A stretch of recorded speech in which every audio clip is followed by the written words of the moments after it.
Saudações, sou Jaya Dwaita e meu objetivo é aproximar você do conhecimento que poderá te levar para perto de sua maior meta, do seu maior objetivo e dos valores significativos em sua vida. E nesta temporada nós vamos ler todo o Yoga Sutra em seus 4 capítulos com a tradução de Desikachar, do seu livro O Coração do Yoga, do Kaivalya Pada.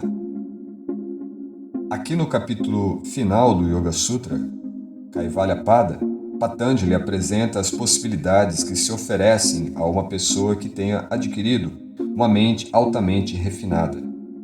A mente é basicamente um servo e não um senhor.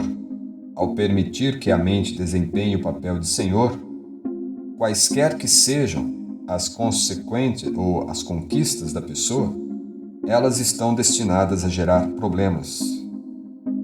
E a serenidade ficará fora do seu alcance. Capítulo 4, Kaivalya Pada. Sutra 1. Capacidades mentais extraordinárias podem ser adquiridas por herança genética, uso de ervas, como prescritas nos Vedas, recitação de encantamentos, prática de austeridades rigorosas e pelo estado mental que permanece com o seu objeto sem distrações, Samadhi. Sutra 2. A mudança que vai de um conjunto de características a outro é essencialmente um ajuste das qualidades básicas da matéria. Sutra 3. Mas tal inteligência pode apenas remover os obstáculos que obstruem certas mudanças. Seu papel não é mais do que o de um agricultor que abre um canal para deixar a água fluir pelo campo onde ele a necessita. Sutra 4. Com faculdades mentais extraordinárias, uma pessoa pode influenciar o estado mental de outros. Sutra 5. Essa influência também depende do estado de quem a recebe. Sutra 6. A influência sobre alguém cuja mente está em estado de dhyana ou estado meditativo nunca pode aumentar a ansiedade ou outros obstáculos. Na verdade, eles são reduzidos. Sutra 7. E essas pessoas atuam sem motivação alguma, enquanto outros, que também têm capacidades excepcionais, agem por um ou outro motivo. Sutra 8. Por não ter sido apagada a tendência da mente de agir com base nos 5 obstáculos, tais como a compreensão errônea, eles virão à tona no futuro para produzir suas consequências desagradáveis. Sutra 9. A memória e as impressões latentes estão fortemente conectadas. Essa ligação permanece mesmo quando há uma distância do tempo, lugar ou contexto entre ações similares. Sutra 10. Há um forte desejo de imortalidade em todos os homens, em todas as épocas. Assim, essas impressões não podem ser atribuídas a uma época específica. Sutra 11. Essas tendências são mantidas e protegidas por compreensões errôneas, pelos estímulos externos, pelo apego aos frutos das ações e pela qualidade da mente que promove a hiperatividade. Sua redução torna automaticamente ineficazes as impressões indesejáveis. Sutra 12. A substância daquilo que desapareceu, assim como a de que pode aparecer, existe sempre. Se são evidentes ou não, depende do rumo da mudança. Sutra 13. Se determinadas características aparecerão ou não, dependerá das mudanças das 3 qualidades. Sutra 14. As características de uma substância num determinado momento representam, na verdade, uma só mudança nessas qualidades. Sutra 15. As características de um objeto aparecem diferentemente dependendo dos diferentes estados mentais do observador. Sutra 16. Se o objeto fosse de fato criação da mente de um determinado indivíduo, então, na ausência de sua percepção, o objeto existiria? Sutra 17. Do que depende a percepção de um objeto? Se um objeto é percebido ou não, isso depende de sua acessibilidade e também da motivação da pessoa. Sutra 18.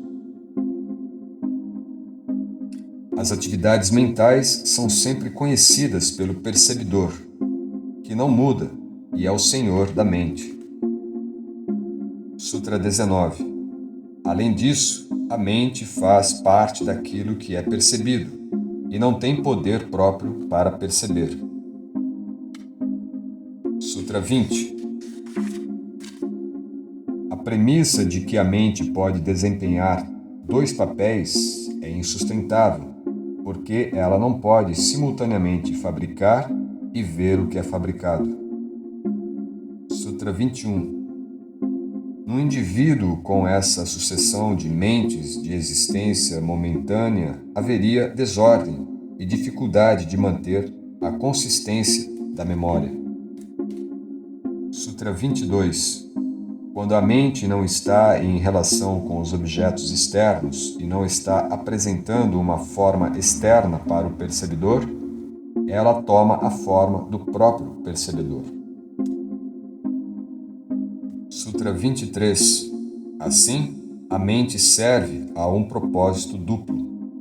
Ela serve ao percebedor ao apresentar a ele o que lhe é exterior e também reflete ou apresenta o percebedor a ele mesmo para que sua própria iluminação ocorra. Sutra 24. Mesmo que a mente tenha acumulado várias impressões de diferentes tipos, ela está sempre à disposição do percebedor. Isso porque a mente não pode funcionar sem o poder do percebedor. Sutra 25. Uma pessoa que possui uma clareza extraordinária é alguém livre do desejo de conhecer a natureza do percebedor. Sutra 26. E sua clareza a leva ao seu único interesse, alcançar e permanecer num estado de liberdade. Sutra 27. Na improvável possibilidade de que ela se desvie do seu objetivo, as impressões perturbadoras do passado podem vir à tona. Sutra 28. Uma pessoa jamais deveria adquirir ou admitir sequer pequenos erros, porque eles são tão nocivos quanto os 5 obstáculos. Sutra 29. Surge um estado mental cheio de clareza com relação a todas as coisas a todo momento. É como uma chuva de pura clareza. Sutra 30. Este é verdadeiramente o estado livre de ações baseadas nos 5 obstáculos. Sutra 31. Quando a mente se libertou das nuvens que impedem a percepção, tudo é conhecido. Não há nada mais a ser conhecido. Sutra 32. Há 3 qualidades básicas. Deixam de seguir a contínua alternância entre dor e prazer. Sutra 33. Uma sucessão é a substituição de uma característica por outra que a segue. Está ligada ao momento. A substituição de certas características por outras é também a base do momento. Sutra 34. Quando o propósito mais elevado da vida é alcançado, as 3 qualidades básicas não provocam reações na mente. Isso é liberdade. Em outras palavras, o percebedor não é mais colorido pela mente. E aqui encerramos, em 34 sutras, o capítulo 4 do Yoga Sutra de Patanjali. E concluímos também a leitura de todo o Yoga Sutra de Patanjali, traduzido por Desikachar e presente em seu livro O Coração do Yoga. Algumas observações importantes a serem feitas agora, depois da leitura de todos os sutras, nesses 4 capítulos, é que existem muitas traduções, com muitas vertentes também interpretativas em relação ao Yoga Sutra. De qualquer modo, o texto original, ele nos indica uma compreensão muito próxima entre uma e outra naquilo que o objetivo do autor, do próprio Patanjali, tinha em mente. Ou seja, há uma relação semântica nas traduções, porém, existem certas interpretações que acabam sendo divergentes ou distintas das demais.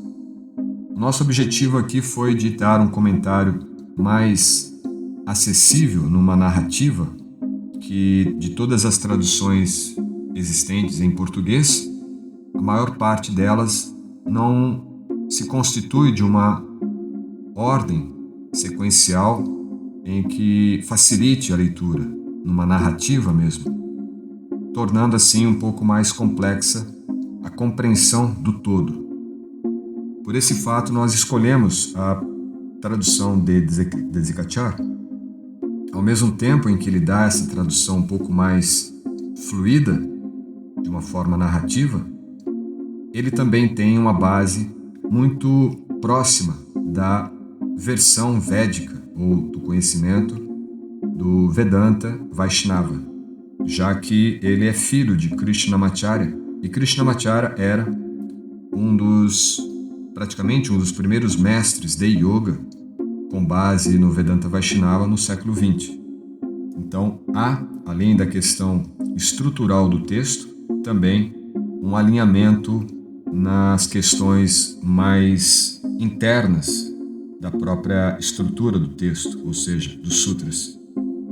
Então, por esse motivo, nós consideramos a leitura desses 4 capítulos, com todos os sutras do trabalho de Patanjali, dado aqui na tradução de Desikachar, como a mais adequada para os nossos estudos.